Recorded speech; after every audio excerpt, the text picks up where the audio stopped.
Hey everybody, Aaron here. Welcome back to another anime review. Today we are looking at episode 4 of Resturaunt to Another World.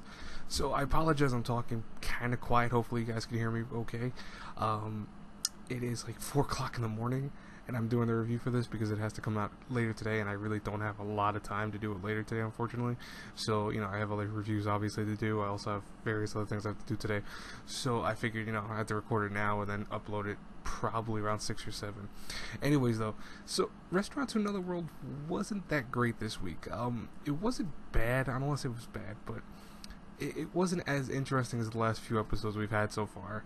And I mean, it's the issue that I kind of was worried about when I talked about it last week, where at times the simple concept of Resturaunt to Another World works wonders. It's cool to see different stories from different magical worlds and kind of get different takes on how people interact with the restaurant. But at the same time, that leaves a lot of possibilities for stories not to be interesting, as well as that kind of feeling that you just keep redoing the same thing over and over. The first story was really super goofy. It wasn't bad, it just wasn't that great either. It was middle grade. Like, it was one of those things that's like average overall.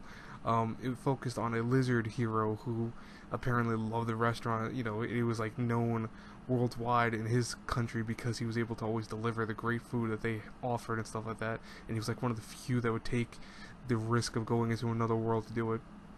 It was so weird having the narrator talk about like how he cleans himself and stuff like that. It was just strange as hell. It was such a weird thing. The second half of the episode focuses on an elfin girl who she goes to the restaurant and sees like barbaric human food. She's like, "Oh, I can't eat that. That's that's barbaric. It's not kosher for me." But luckily the owner of the restaurant is able to pretty much cook anything. It seems like, I swear to God, he's able to make anything.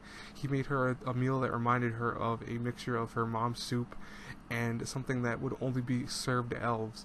And it kind of like inspired her to become a better chef herself, because apparently that's what her dreams are, is to open a restaurant and be like just as great as him now. Like I said, it wasn't bad. Particularly the stories were interesting, and that the weird lizard thing was kind of interesting in its own right. But if this show keeps doing this for the next like foreseeable future, I don't know. It's gonna be really more so like, oh, this week's episode was great, this week's episode was terrible. That's what it's gonna kind of boil down to, because you're not gonna care about certain stories obviously than other ones. That's just how it is. But anyways, guys and girls, I would love to know your comments down below.